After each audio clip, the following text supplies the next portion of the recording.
Hello students, कैसे आप लोग? बढ़िया। सो स्टूडेंट्स, बेटा कल हमने इसके पहले वाले लेक्चर में इक्वेशन ऑफ कंटिन्यूटी देखा था। हमने ये देखा था कि जब भी वाटर या लिक्विड कहीं से पास हो रहा होता है तो उसका एरिया और वेलोसिटी का जो प्रोडक्ट है वो हमेशा कांस्टेंट रहता है। एरिया घटने से वेलोसिटी बढ़ती है और एरिया बड़े होने से वेलोसिटी कम होती है।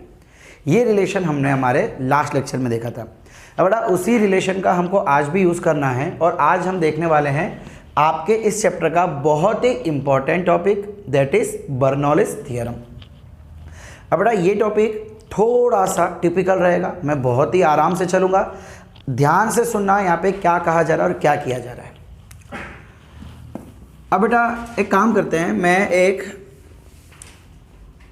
पाइप ले लेता हूँ जिसका एरिया अलग अलग है, ठीक है। यहाँ पे एरिया A1 ले लेते हैं, यहाँ पे एरिया A2 ले लेते हैं, यहाँ पे कोई सेक्शन लेते हैं, मतलब यहाँ से यहाँ वाटर है, एक्चुअली लिक्विड है, मतलब वाटर लिक्विड जो भी बोलो पूरे में है। फिलहाल मैंने ये पूरा एरिया सेलेक्ट किया और ये एरिया सेलेक्ट किया। यहाँ का प्रेशर P1 है, यहाँ का प्रेशर P2 है और कह देते हैं कि ग्राउंड से इसकी हाइट H1 है और इसकी हाइट H2 है। तो बताइए कि इन दोनों पॉइंट का प्रेशर डिफरेंस क्या होगा। मेरे ख्याल से प्रेशर डिफरेंस हमने कुछ ऐसा पढ़ा था, P2 minus P1 is equal to rho g H2 minus H1। Yes और नो, कुछ ऐसा पढ़ा था। ये वैलिड है, लेकिन कब वैलिड है? जब वाटर स्टेडी हो, जब पानी बह ना रहा हो, लिक्विड बह ना रहा हो। लेकिन हम तो क्या पढ़ रहे हैं? Bernoulli's theorem for streamline flow. किसके लिए? Streamline flow. जब कोई लिक्विड फ्लो कर रहा है तो उस समय ये इक्वेशन वैलिड नहीं है। ओके। अब बेटा एक चीज़ याद रखना कि जो मैं आपको बताऊंगा फॉर्मूला डेरिवेशन, हम ये मान के चल रहे हैं कि ये फ्लूइड आइडियल है। आइडियल फ्लूइड की हमने कल कंडीशन देखी थी ना कि वो कंप्रेसिबल नहीं है, उसकी डेंसिटी कांस्टेंट रहती है, वो नॉन विस्कस है, उस पर कोई फ्रिक्शन नहीं लग रही है और वो इररोटेशनल है, उस पर कोई टॉर्क नहीं लग रहा है। टॉर्क लगता है तो ही चीज़ गोल घूमती है ना, टॉर्क लगे बिना कोई चीज़ गोल घूम ही नहीं सकती है। तो अगर कोई चीज़ इररोटेशनल है इसका मतलब उसके ऊपर टॉर्क नहीं लग रही है।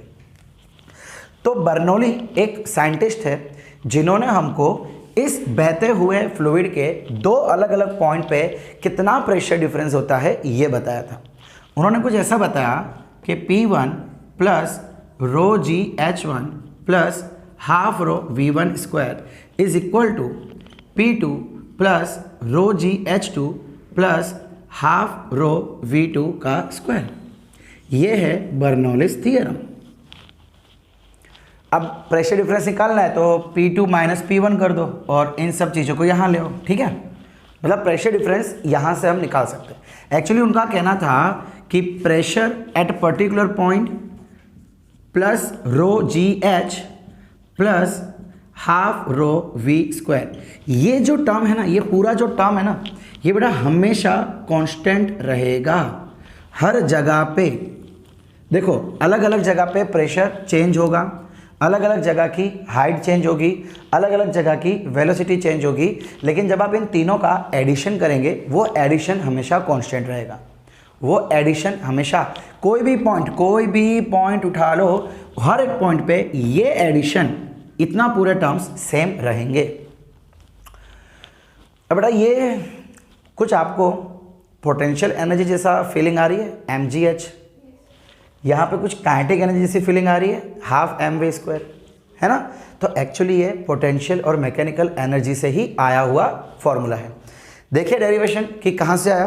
देखो बच्चा लोग, आपके एनसीईआरटी टेक्स्ट बुक में या बहुत सारी दूसरी बुक्स में कुछ गलत चीज़ें इसके अंदर होती है, मतलब डायरेक्ट डेरिवेशन ले लेते हैं। मैं आपको बीच में एक दो स्टेप ऐसे बताऊंगा जहाँ पे बुक में डायरेक्ट किया है, बट एक्चुअली कॉन्सेप्चुअली बेटा वो डायरेक्ट होता नहीं है, ठीक है। आइए हम देखते हैं कि इसका कैसे इसको डिराइव किया जाएगा, ठीक है। और ये क्या है, देखो इसको एक्चुअली कहते हैं pressure energy per unit volume.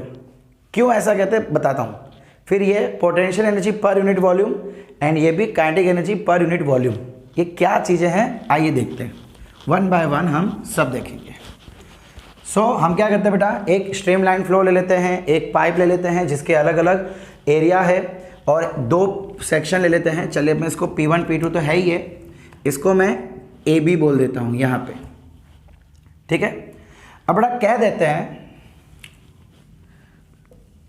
Consider a section of fluid AB, let this section be displaced to A dash B dash। बेटा हम क्या कर रहे हैं, हमें ना इतना लिक्विड लेके चल रहे हैं AB, ऑब्वियसली इसके आगे इसके पीछे सब जगह लिक्विड है, लिक्विड तो फ्लो कर रहा है ना, कंटिन्यूस लिक्विड है, बट अभी के लिए हम इतना लिक्विड लेके चल रहे हैं, ठीक है। अब after delta time t let the section b displaced to AB in time interval delta t, कह देते हैं कि कुछ सेकंड्स में ये जो सेक्शन है ये पूरा यहाँ तक शिफ्ट हो गया, यानी कि ये यहाँ शिफ्ट हो गया और ये यहाँ शिफ्ट हो गया। इसको हम नाम दे देते हैं A डैश B डैश। अब आप सोच रहे होंगे कि सर यहाँ पे आपने ज़्यादा लिया है, यहाँ पे आपने कम लिया है, गलत लिया है। नहीं, मैंने गलत नहीं लिया है बेटा, हमको पता है एरिया कम है तो वेलोसिटी ज़्यादा होगी, यहाँ पे एरिया बड़ा है तो वेलोसिटी कम होगी, मतलब ये डिस्प्लेसमेंट थोड़ा ज़्यादा होगा और ये डिस्प्लेसमेंट थोड़ा कम होगा। समझ आ रहा है? इसलिए हमने इसको थोड़ा ज़्यादा लिया है, कोई बात नहीं। यहाँ की वेलोसिटी V1, यहाँ की velocity V2, area A1, area A2, okay. Therefore बेटा सबसे पहले हम क्या करते हैं, ये लेंथ और ये लेंथ देख लेते हैं कितना डिस्प्लेसमेंट हुआ। देयरफॉर सो एक काम करते हैं, पहले velocity let V1 and V2 be the velocity of fluid at AA dash and BB dash respectively. मतलब यहाँ की वेलोसिटी हमने कितनी ले ली, V1, एंड यहाँ की वेलोसिटी V2 ले ली। Therefore displacement AA dash is equal to V1 delta T and displacement BB dash is equal to V2 delta T। देखो हमने क्या किया बेटा, ये डिस्प्लेसमेंट कैलकुलेट कर लिया। डिस्प्लेसमेंट मतलब क्या हुआ कि पहले ये डिस्टेंस है, तो डिस्टेंस मतलब स्पीड इनटू टाइम, तो यहाँ का स्पीड V1 और यहाँ का time delta T, similarly V2 delta T। बेटा टाइम तो हम दोनों जगह सेम ले रहे हैं ना, टाइम अलग अलग तो ना लिया है। समझ आ रहा है कैसे डिस्प्लेसमेंट फाइंड किया? ओके। अब हम क्या करने वाले बेटा देखो यहाँ पे बर्नौली ने जो कॉन्सेप्ट यूज़ किया था वो था वर्क एनर्जी थ्योरम का। वर्क एनर्जी थ्योरम याद है आपको, है ना? Now according to work energy theorem, work done by all forces is equal to change in kinetic energy, है ना? पढ़ रखा है हमने पहले के चैप्टर्स में, है कि जितने भी फोर्सेस लगेगी उनके कारण जो भी वर्क डन होगा सब वर्क डन को ऐड करके टोटल काइनेटिक एनर्जी का चेंज आ जाएगा। ठीक है बेटा, इसको देते हैं नंबर 1। और अब सबसे पहले हम फाइंड करते हैं कि कौन कौन से वर्क डन। चलो एक काम करते हैं, यहाँ पे नहीं, वर्क डन कौन कौन से हो रहे बेटा? एक वर्क डन होगा जो फ्लूइड के प्रेशर के कारण होगा। बेटा इसके पीछे कोई ना कोई फ्लूइड होगा जो इस पर प्रेशर लगाएगा, फ्लो हो रहा है इसीलिए। सिमिलरली एक वर्क डन कौन सा हो जाएगा? Work done by pressure. मैं यहाँ पर लिखता हूँ work done by fluid, work done by fluid. दूसरा प्रेशर दूसरा कौन सा होगा बेटा? यहाँ पे एक ग्रेविटेशन के कारण। बेटा जो भी देखो हमने हाइट पे लिया है ना, अर्थ से ग्राउंड से, तो कोई ना कोई ग्रेविटी पुल आएगी। सो work done by gravity plus बेटा यहाँ पे नॉर्मल फोर्स लगेगा। ये जो पाइप की जो बाउंड्री है वो इस पर नॉर्मल फोर्स लगाएगी, है कि नहीं, ऐसे। सो work done by normal force, मैं यहाँ पे NF लिख लेता हूँ, प्लस बेटा फ्रिक्शन, जब ये पाइप के थ्रू जा रहा है तो पाइप से इसको फ्रिक्शन लगेगा, है कि नहीं। So work done by friction is equal to final kinetic energy minus initial kinetic energy, यही होता है चेंज इन काइनेटिक एनर्जी। अच्छा बेटा आप जरा ध्यान से देखो, डिस्प्लेसमेंट इस डायरेक्शन में है और नॉर्मल फोर्स इस डायरेक्शन में है, मतलब दोनों के बीच 90 डिग्री। वर्क डन की फॉर्मूला होती है F dot D x, dot का मतलब कॉस थीटा, सो F D x cos 90, cos 90 क्या होता है 0, कॉस 90 0, इसका मतलब बेटा ये वर्क डन तो 0 हो जाएगा। दूसरा बेटा हम क्या मान के चल रहे हैं, आइडियल फ्लूइड मान के चल रहे हैं। आइडियल फ्लूइड में क्या कोई फ्रिक्शन होती है, नहीं होती है, इसका मतलब ये भी वर्क डन 0 हो जाएगा। एक्चुअली होगी बट हम तो आइडियल फ्लूइड लेके चल रहे हैं ना, इसीलिए फ्रिक्शन 0 है, अदरवाइज होगा। क्लियर। तो अब हमें फाइंड क्या करना है ultimately, work done by fluid and work done by gravity. यानी इसको मैं अगर ऐसा लिख लूँ, WF plus WG is equal to change in kinetic energy, and बेटा इसको हम दे देते हैं नंबर 1। अब हम वर्क डन बाय फ्लूइड और वर्क डन बाय ग्रेविटी अलग अलग फाइंड करते हैं। चलिए पहले बेटा फटाफट इतना लिख लो ताकि हम इसको मिटा सकें। ओके, सो वर्क डन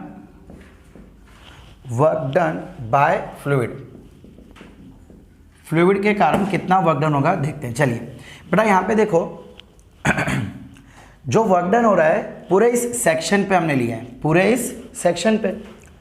एक काम करते हैं, पूरे वर्क डन को है ना हम डिवाइड करते हैं,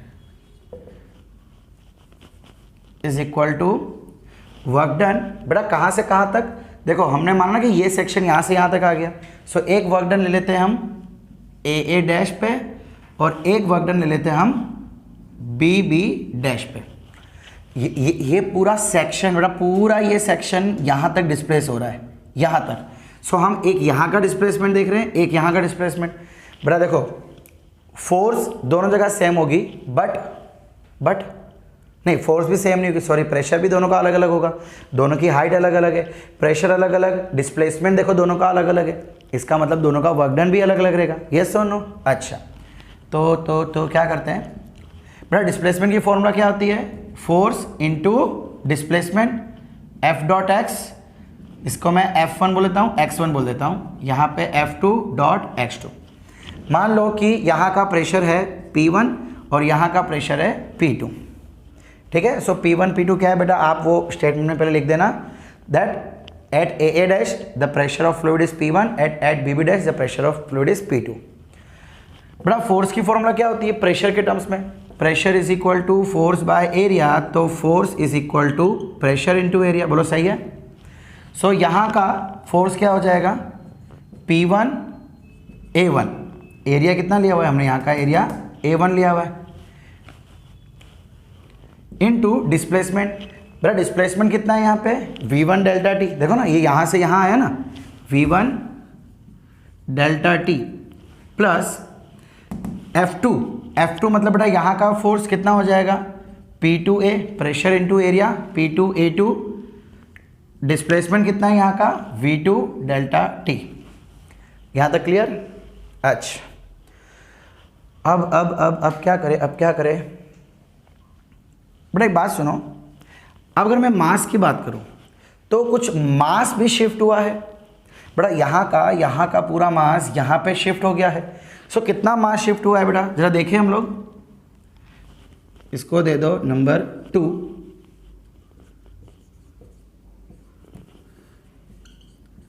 the mass of volume of fluid displaced,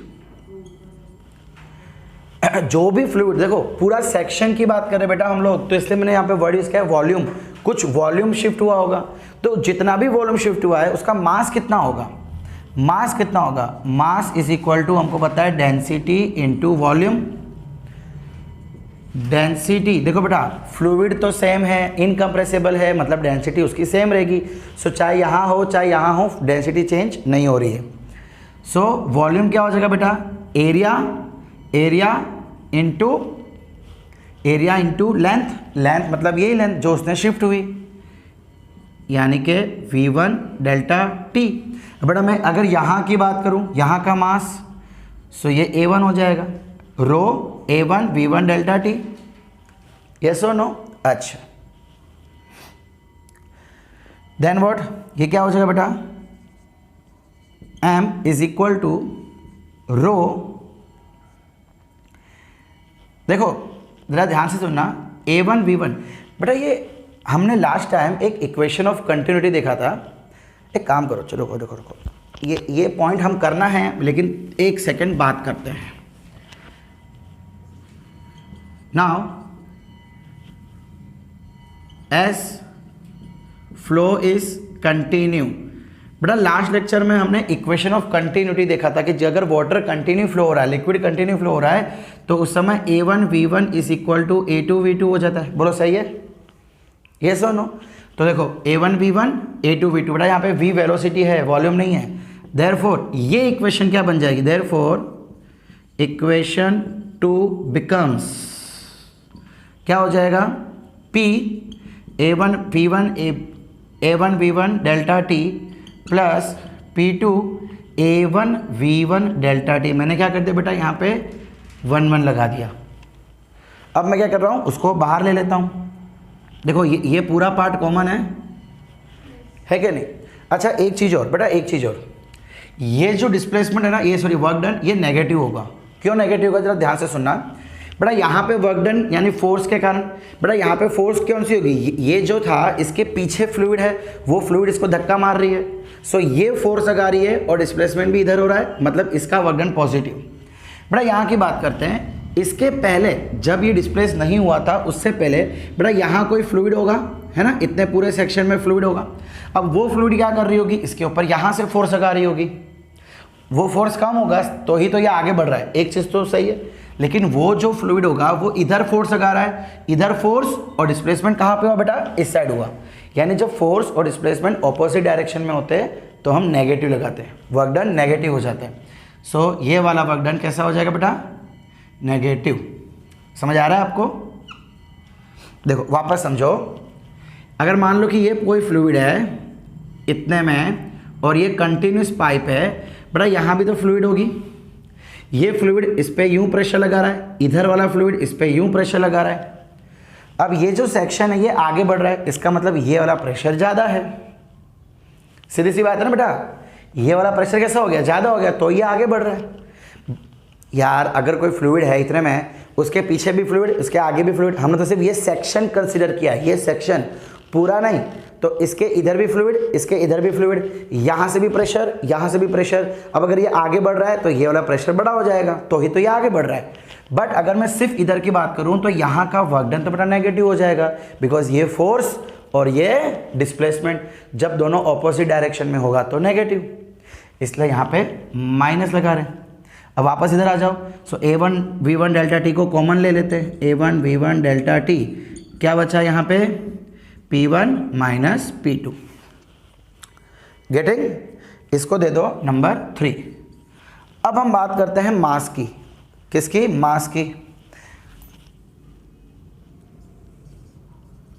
mass of volume displaced कितना हो जाएगा बेटा, mass is equal to density into volume. Volume होता है बेटा area into velocity, area into velocity. So बेटा यहाँ से A1 V1 को टारगेट बनाओ, तो ये क्या हो जाएगा, A1 V1 is equal to M by rho, है क्या नहीं। ये इसको यहाँ भेज दिया। So A1 V1 is equal to M upon rho. अब ये A1 की जगह, A1 V1 की जगह हम M बाय रो रख देते हैं यहाँ पे, सही है, क्लियर, ओके। देयरफॉर, अच्छा एक और चीज़ बेटा, हम इन डेल्टा टाइम भी देख रहे हैं, टी टाइम में कितना मास डिस्प्लेस हुआ होगा टी टाइम में।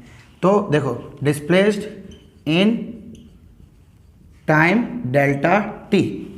थोड़ा ये जो मास है ना, ये मास जो शिफ्ट हुआ है वो मास, इसके साथ यहाँ पे डेल्टा टी भी आ जाएगा, बिकॉज हम देख रहे हैं कि डेल्टा टी में देखो यहाँ पे एक सीधा सा रिलेशन है, 1 सेकेंड में अगर m मास है तो डेल्टा टी में कितना मास है ना। सो यहाँ पे क्या होगा, मुझे मल्टीप्लाई करना पड़ेगा। समझ रहे हो क्या बोल रहा हूँ? अगर मान लो कि 1 सेकेंड में m मास जा रहा है, सो डेल्टा टी में कितना मास, तो अगर शिफ्ट इन मास, चलो काम करते हैं, इसको मैं डेल्टा m कर देता हूँ। Shift in mass, shift in मास, उसको हमने डेल्टा m से डिनोट कर दिया। सो कितना हो जाएगा delta m, m mass into delta T. अब मास क्या होता है, डेंसिटी इंटू वॉल्यूम, समझ रहे हो। सो ये डेल्टा टी भी यहाँ पे लगा देते हैं। तो इन तीनों के बदले अब यहाँ पे क्या आ जाएगा, ठीक है। ये रिलेशन बेटा अभी हम इसको, ये पहले का ही है, इसको हम मिटा नहीं रहे अभी। क्या हो जाएगा यहाँ पे, ये चीज़, ये इक्वेशन, यानी कि ये क्या चल रहा था हमारा, work done by fluid, WF, ठीक है। ये वर्क डन इन फ्लूइड ही है। Work done in fluid is equal to m by rho P1 minus P2। यह आ गया हमारा वर्क डन बाय फ्लूइड, इसको दे देते हैं नंबर 4। यहाँ तक समझ आया? अभी तो हमने सिर्फ फ्लूइड का वर्क डन फाइंड किया है, अभी इसके बाद हमको किसका फाइंड करना है, ग्रेविटी के कारण। ओके, तो चलिए अब देख लेते हैं वर्क डन बाय ग्रेविटी। अब वर्क डन बाय ग्रेविटी क्या होगा बेटा, सीधी सी बात है, कितना होता है वर्क डन बाय ग्रेविटी। देखो एक्चुअली ग्रेविटेशनल फोर्स हमको पता है कि ये एक कंजर्वेटिव फोर्स होती है। अगर आपको याद हो तो बेटा हमने पढ़ रखा है, work done by any conservative force is equal to, change in potential energy is equal to minus of work done by conservative force. ये हमने पहले पढ़ रखा है। तो क्या इसका उल्टा हम रख सकते हैं कि work done by gravitational force is equal to minus of change in potential energy. ये माइनस को हम यहाँ ले आए, सो ये क्या हो जाएगा, work done by gravity is equal to minus change in potential energy final minus initial, है कि नहीं। अच्छा, अब माइनस को अंदर डाल दो तो ये क्या हो जाएगा, इनिशियल माइनस फाइनल। अब हम बात करते हैं पोटेंशियल एनर्जी की। बड़ा पोटेंशियल एनर्जी जब कोई ग्राउंड से किसी हाइट पे हो तो कितने लिखी जाती है, mgh, पता है ना। लेकिन बड़ा आपके बुक में या तो दूसरी नॉर्मल बुक्स में क्या दिया हुआ है, यहाँ का और यहाँ की पोटेंशियल एनर्जी mgh1 mgh2 खत्म, जो कि गलत है। ऐसा नहीं है, आपको पोटेंशियल एनर्जी ठीक है डिवाइड करना है।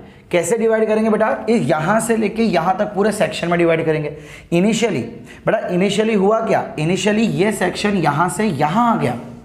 सो इनिशियल में बोल सकता हूँ potential energy of A dash plus potential energy of A dash B.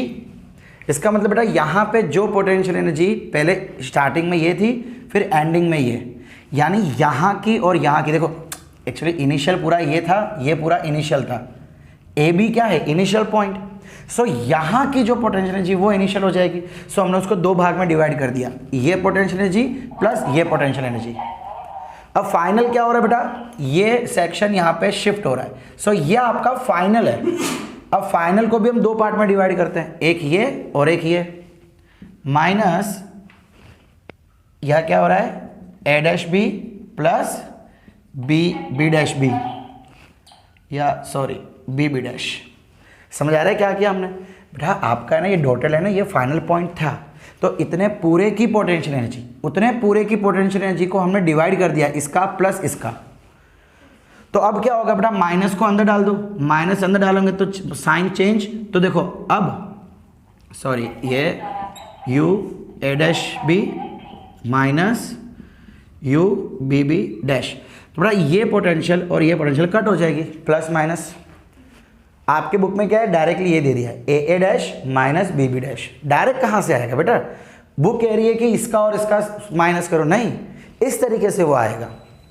सो अब क्या बचा, potential energy of A A dash. बेटा ये इसकी हाइट क्या है h1, सो क्या हम ऐसा कह सकते हैं mgh1 माइनस यहाँ से क्या हो जाएगा mgh2।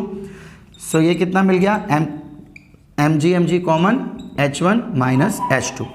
यह आ गया वर्क डन बाय ग्रेविटी, इसको हम दे देते हैं नंबर 5। समझ आया। अब बड़ा इन दोनों इक्वेशन को हम इसके अंदर डाल देते हैं, कहानी खत्म। तो अब हम क्या कर रहे हैं ये हमारी स्टार्टिंग की इक्वेशन थी, work done by fluid plus work done by gravity is equal to final kinetic minus initial kinetic. Fluid का वर्क डन कितना आ गया, delta M by rho P1 minus P2 plus gravity का कितना आ गया mg h1 माइनस h2। अब बेटा ये एक्चुअली मास भी डेल्टा एम ही है, बिकॉज मास तो जो शिफ्ट हो रहा है उसी का आएगा, तो ये भी आप डेल्टा एम लेके चल सकते हैं। h1 minus h2 is equal to final kinetic energy. बेटा अगेन जैसे पोटेंशियल में मैं डिवाइड किया था वैसे इसमें भी डिवाइड होगा। ये इनिशियल है, इसकी kinetic energy this plus this. हम इतने को दो पार्ट में तोड़ रहे हैं, एक ये पार्ट एक ये पार्ट। फिर फाइनल वाले को भी दो पार्ट में तोड़ेंगे, ए डैश बी और बी बी डैश। तो अगेन माइनस के कारण ये जो कॉमन पार्ट है उसकी काइनेटिक एनर्जी कट हो जाएगी। मैं लिख डायरेक्ट रहा हूँ बट एक्चुअली डायरेक्ट होता नहीं है। सो फाइनली बचेगा क्या बेटा यहाँ पे, फाइनल मतलब कि क्या हो जाएगा, हाफ डेल्टा एम जो मास शिफ्ट हुआ और v2 स्क्वायर। काइनेटिक की फॉर्मूला क्या होती है, हाफ एम वी स्क्वायर। तो हाफ जो मास शिफ्ट हुआ और वेलोसिटी कितनी है यहाँ की v2, तो v2 स्क्वायर माइनस इनिशियल का क्या हो जाएगा बेटा, half delta M v1 square. बोलो क्लियर यहाँ तक। ओके सो बेटा देखो delta M delta M delta M delta M हर जगह आ रहा है, जान देवे इसको, कट कट कट। बचा क्या, P1 minus P2 upon rho plus H1 minus H2। सही है, ओके। अच्छा G बचा ना यहाँ पे G है, G H1 minus H2 is equal to half V2 square minus half V1 square. इसको हटा दे भाई, इसका तो काम हो गया अभी। अब बेटा मैं क्या कर रहा हूँ, ये रो को इधर मल्टीप्लाई कर रहा हूँ। सो P1 minus P2 plus rho जी, मतलब एलसीएम लिया और कुछ नहीं, एलसीएम ले लिया बेटा मैंने और कुछ नहीं किया। सो पूरे के नीचे density is equal to half V2 square minus half V1 square. अब बेटा ये नीचे है, इसको यहाँ जान देते हैं, इक्वल टू के वहाँ जाएगा तो मल्टीप्लाई हो जाएगा। सो ये हो गया यहाँ पे half rho V2 square minus half rho V1 square. अब इसको अंदर डाल दो। So P1 minus P2 plus rho जी H1 minus rho g H2, इसको मैंने मल्टीप्लाई कर दिया, is equal to half rho V2 square minus half rho V1 square. अब 1 1 को साथ में ले लो, 2 2 को साथ में ले लो। तो P1 इधर कौन 1 है, ये वाला 1 है, इसको यहाँ ले आओ, half rho V1 square plus rho ji H1 is equal to सारे 2 को वहाँ ले जाओ।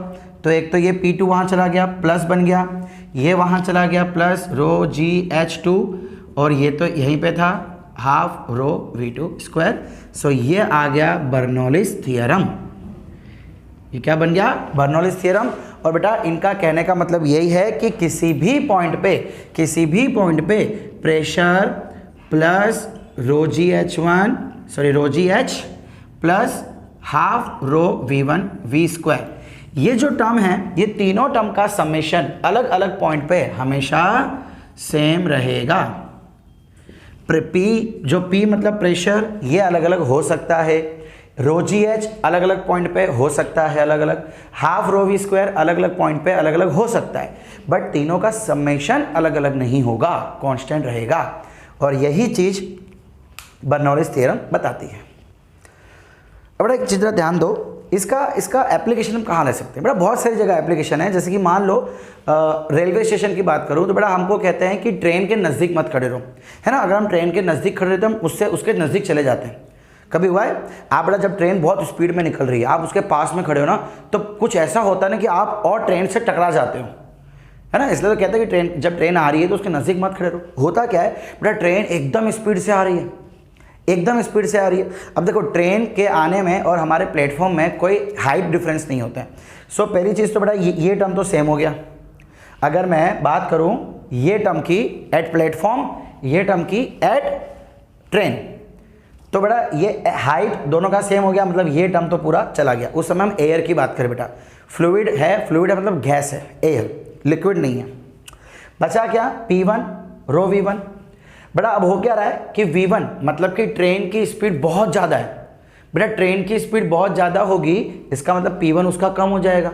क्यों बेटा, हमारी स्पीड तो है ही नहीं, जीरो है या बहुत ही मिनिमम स्पीड है। अब हमको क्या बोला है कि ये टर्म और ये टर्म कांस्टेंट है। अब इसको भूल जाओ बिकॉज ये तो हाइट के कारण इक्वल हो गया, इसको भूल जाओ। बचा क्या, खाली ये और ये। अब P प्लस हाफ रो V स्क्वायर, मुझे अगर इसको कांस्टेंट बनाना है, ट्रेन की वेलोसिटी बहुत ज़्यादा है, हमारी वेलोसिटी बहुत कम है, तो उसका प्रेशर कम करेंगे और हमारा प्रेशर बढ़ाएंगे तो एडिशन इक्वल होगा। इसका मतलब बेटा जब ट्रेन जा रही है ना तो वो हवा को पीछे खींच रही है, मतलब हमारे पीछे जो हवा है ना, देखो मैं यूँ खड़ा हूँ ना, मेरे पीछे जो हवा है ना उसकी प्रेशर बहुत ज़्यादा है और आगे का प्रेशर कम है। उसके कारण होता क्या है, इस प्रेशर के कारण हम आगे धकेल जाते हैं।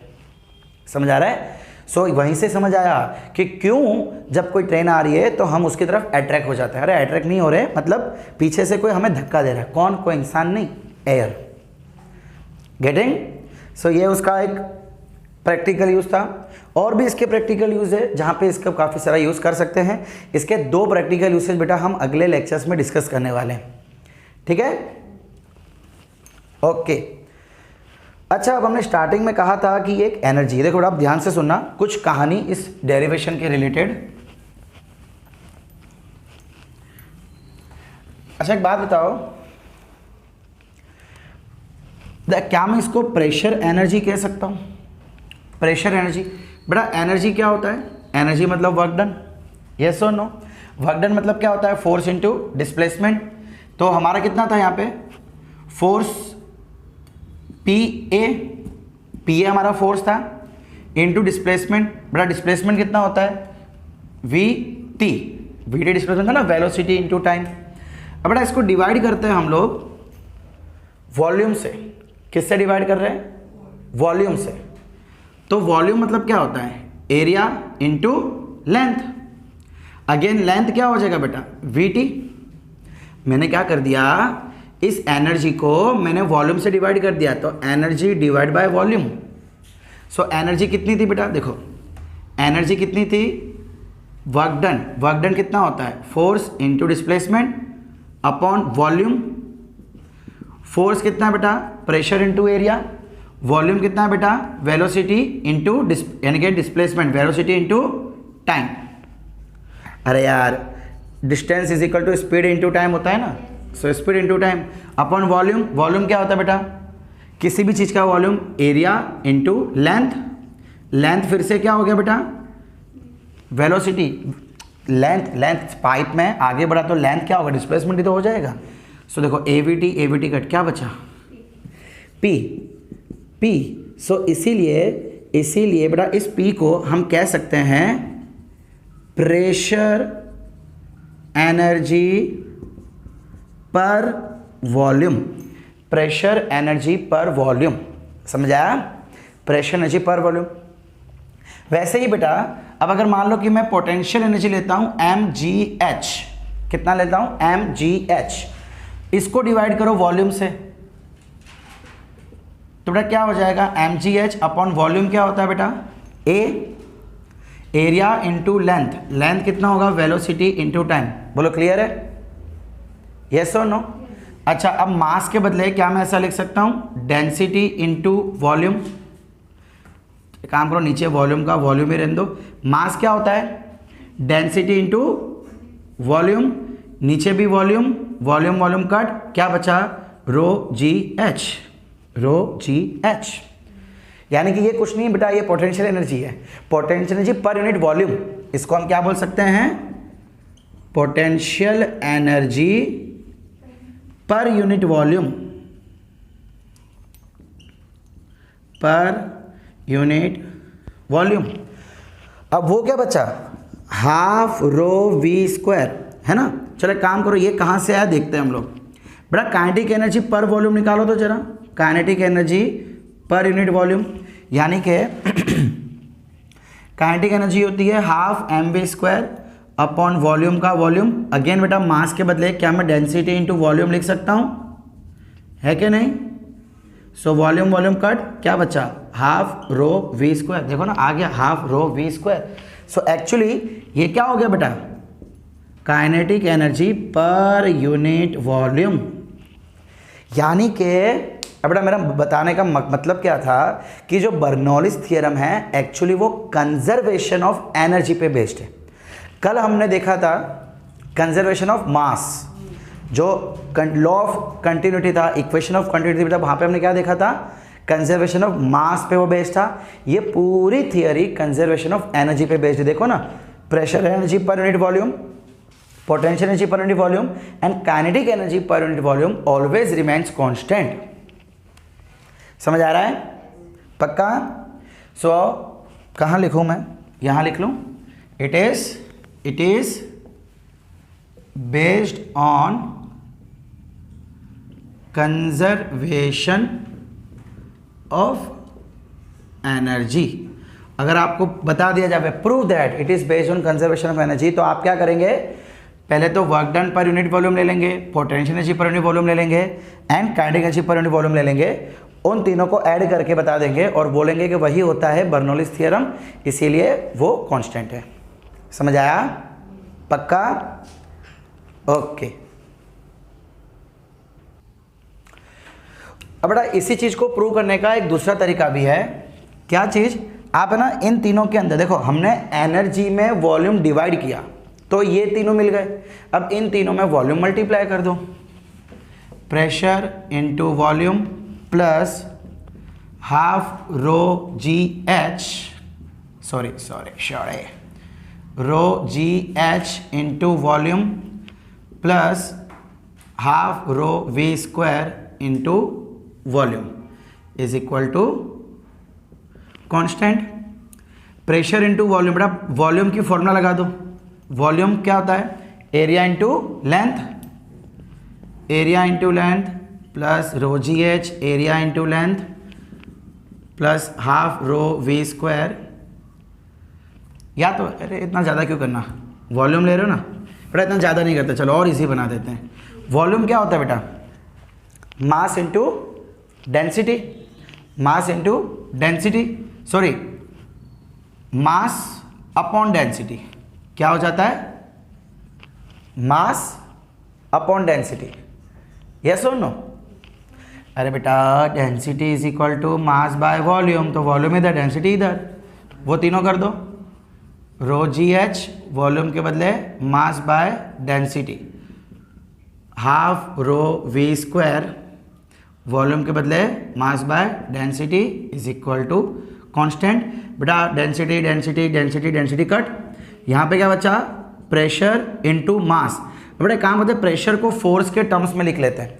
मुझे यहाँ पे क्या लेके आना है, एनर्जी लेके आनी है, कोई भी एक एनर्जी। एनर्जी कब मिलती है, वर्क डन। वर्क डन कब मिलता है, फोर्स इनटू डिस्प्लेसमेंट। सो यहाँ के लिए हम क्या कर रहे हैं, प्रेशर को फोर्स अपॉन एरिया के टर्म्स में लिख रहे हैं into mass by density. Clear. अच्छा अब यहाँ पे क्या बचा बेटा, एम जी एच, इधर क्या बचा, half M V square is equal to constant. बोलो क्लियर है यहाँ तक, समझ आ रहा है ना। अब क्या करें क्या करें क्या करें बेटा, यहाँ मुझे लेंथ चाहिए, फोर्स इनटू डिस्प्लेसमेंट। तो डिस्प्लेसमेंट कब मिलेगा, जब वॉल्यूम होगा, because area into volume, area into length is equal to volume. तो यहाँ के लिए सिर्फ और सिर्फ इस टर्म के लिए हम कहानी को थोड़ा सा चेंज कर सकते हैं। क्या चेंज करेंगे, वॉल्यूम के बदले यहाँ पे हम मास अपॉन डेंसिटी नहीं रखेंगे, हम दूसरी फॉर्मूला, देखो दोनों ही वॉल्यूम की फॉर्मूला है, दोनों ही बट यहाँ पे एनर्जी लाने के लिए हम कौन सी फॉर्मूला लगा रहे हैं, area into length. So area into length, area area cut, क्या बचा, एफएल। एफएल क्या होता है, work done, force into displacement, ठीक है। सो इसके बदले हम क्या लिख सकते हैं, वो एनर्जी, कौन सी एनर्जी, प्रेशर एनर्जी। इसको हम क्या नाम देते बेटा, pressure energy plus potential energy plus kinetic energy. तीनों एनर्जी का प्लस कांस्टेंट है, और मेरे ख्याल से यही होता है, energy can neither be destroyed nor be created, वो कन्वर्ट होती है। बेटा total mechanical energy, conservation of mechanical energy क्या होता है, potential plus kinetic is equal to constant, वही होता है ना। सो यहाँ पे एक तीसरी एनर्जी आ गई। इसका मतलब अगर क्वेश्चन पूछे है कि बेटा बहते हुए फ्लूइड में कितनी एनर्जी होती है, तो आप बोलेंगे 3 एनर्जी होती है। यहाँ पे लिख लेना statement,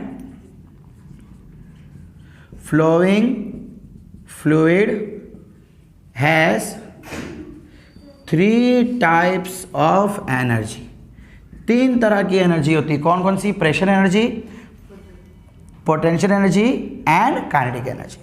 clear,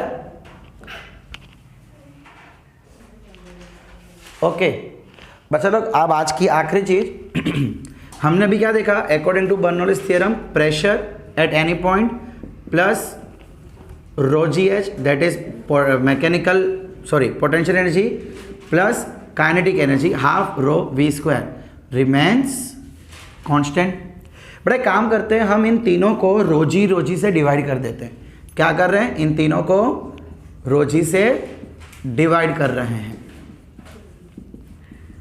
half rho we square upon rho G is equal to constant.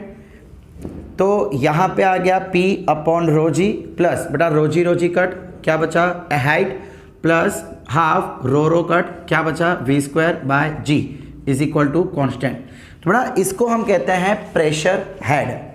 ये जो टर्म है इसको हमने क्या नाम दे दिया है, प्रेशर हेड। ये जो टर्म है इसको हम क्या नाम देते हैं बेटा, पोटेंशियल हेड, और इसको हमने नाम दे दिया है kinetic head. Kinetic head is equal to constant. कई बार बेटा आप लोगों को एग्जाम में पूछ लेता है फाइंड दी काइनेटिक हेड, यानी इतने पूरे की वैल्यू फाइंड करो। कभी बोल देता है फाइंड दी पोटेंशियल हेड, मतलब हाइट फाइंड करो। देखो वो है ना, क्वेश्चन बनाने वाला बंदा बहुत चालाक होता है, वो ये नहीं बोलेगा कि हाइट फाइंड करो, वो क्या बोलेगा कि पोटेंशियल हेड फाइंड करो। अब एक चीज बड़ा और ध्यान देना, देखो इसका मतलब क्या हुआ कि किसी एक पॉइंट पे ये हो जाएगा। अब अगर मान लो आपको 2 पॉइंट दिए, बोला जा रहा है कि सेकंड पॉइंट की हाइट फाइंड करो, तो नहीं सेकंड पॉइंट का आपको ये फाइंड करना है, हाइट बोल देवे या पोटेंशियल हेड बोल देवे।